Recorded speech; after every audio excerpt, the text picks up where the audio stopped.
Join our family of creators. Your support means the world to us. Subscribe now to the Content Creator channel. Your support keeps us motivated and helps us bring you fresh, exciting content every week. Hit that subscribe button and be part of our journey. The Syrian civil war, now in its 14th year, shows no signs of ending. The conflict has left cities in ruins and communities shattered. In 2025, violence has escalated, especially in the south, where the Druze minority faces persecution. The humanitarian crisis in these areas is worsening by the day. Regional powers Turkey and Israel's military interventions risk a catastrophic confrontation. Their involvement complicates an already dire situation. This mix of sectarian violence and geopolitical maneuvering has plunged Syria into chaos. The streets are filled with fear and uncertainty. The international community watches with growing alarm as the situation deteriorates. Diplomatic efforts have so far failed to bring about peace. The Syrian people endure unimaginable suffering, with millions displaced and basic necessities scarce. Refugee camps are overflowing and aid is insufficient. The once vibrant nation of Syria has become a byword for destruction. Historical sites lie in ruins, and towns are abandoned. The risk of spillover effects into neighboring countries grows increasingly real. Border security has been heightened to prevent further instability. The rise of extremist groups exploiting the chaos poses a significant threat to regional and global security. These groups thrive in the power vacuum. Understanding the motivations and actions of key players like Turkey and Israel is crucial. Their strategies and decisions will shape the future of the region. Israel, facing Iranian entrenchment on its northern border, has adopted a policy of proactive military intervention in Syria. This policy aims to prevent the transfer of advanced weaponry to Hezbollah, counter Iranian influence, and safeguard the Druze minority in southern Syria.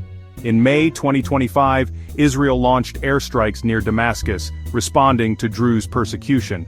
Prime Minister Netanyahu declared Israel would not tolerate attacks on the Druze, whom it considers allies. This commitment stems from a long-standing relationship, with many Druze serving in the Israeli Defense Forces. The strikes highlight Israel's willingness to use military force to protect its interests in Syria. However, the potential for escalation and a wider conflict with Iran remains high. Despite criticism, Israel seems determined to continue its military campaign to protect the Druze. While Israel focuses on the south, Turkey has expanded its military footprint in northern Syria. Driven by concerns over Kurdish separatism, Turkey has launched operations targeting Kurdish-led forces. This has displaced thousands of civilians and drawn international condemnation for alleged human rights violations. Since 2016, Turkey has established a significant military presence in northern Syria, controlling territory along its border.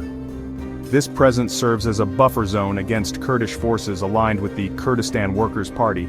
Turkey's actions aim to prevent the emergence of an autonomous Kurdish region along its border.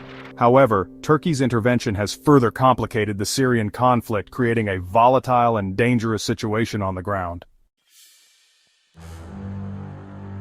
The convergence of Turkish and Israeli military operations in Syria has raised alarm bells, signaling a potential flashpoint in an already volatile region. With both countries operating in close proximity, the risk of an accidental clash is high, and such an event could have far-reaching consequences.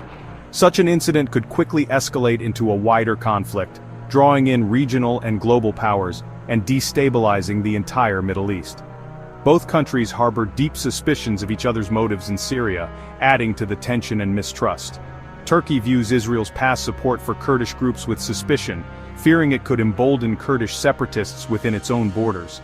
Meanwhile, Israel is wary of Turkey's growing influence and its potential to shift the balance of power in the region. The presence of Russian forces in Syria further complicates the situation, as Moscow has its own strategic interests. Moscow, a key ally of the Syrian government, has its own interests, and has shown a willingness to use military force to protect them.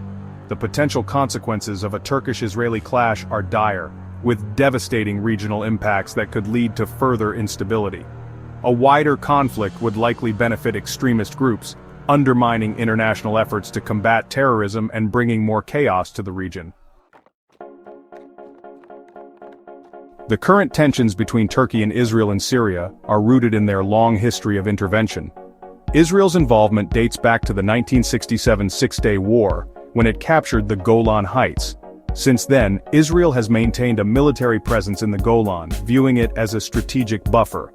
Over the decades, Israel has launched numerous airstrikes inside Syria, targeting various threats. Turkey's involvement is equally complex, driven by concerns over Kurdish separatism. Ankara has long viewed Damascus with suspicion, seeing it as a supporter of Kurdish separatists. The Syrian civil war provided both Turkey and Israel with opportunities to assert their influence.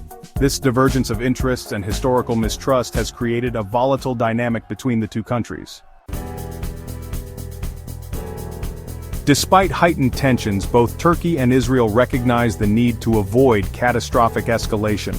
They have engaged in back-channel talks to establish de-escalation mechanisms and prevent accidental clashes. These talks represent a glimmer of hope in an otherwise bleak landscape. The diplomatic efforts are complicated by the complex web of alliances and rivalries in the Syrian conflict. Both Turkey and Israel must balance their interests against those of their allies and adversaries.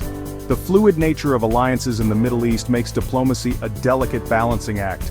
Direct communication between Turkish and Israeli officials can help reduce misunderstandings. Establishing de-escalation mechanisms can prevent accidental clashes and create space for dialogue. As the Syrian civil war grinds on, the country finds itself at a crossroads, with its future hanging in the balance.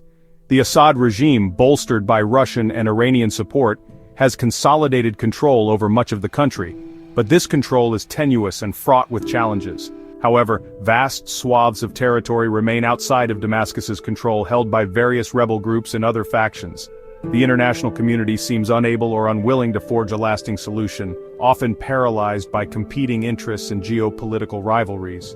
The Syrian people continue to endure unimaginable suffering, with millions displaced and basic necessities scarce, living in dire conditions. The future of Syria remains uncertain, but there will be no easy solutions to this complex and deeply rooted conflict. The conflict has become deeply entrenched, with regional and global powers vying for influence, each pursuing their own strategic interests. The international community has a moral obligation to step up its efforts to find a lasting solution, one that addresses the needs of the Syrian people. This requires addressing the root causes of the conflict, including political repression, economic inequality, and the lack of basic human rights. Only then can Syria begin to heal and rebuild a future for its people, a future where peace and stability can finally take root.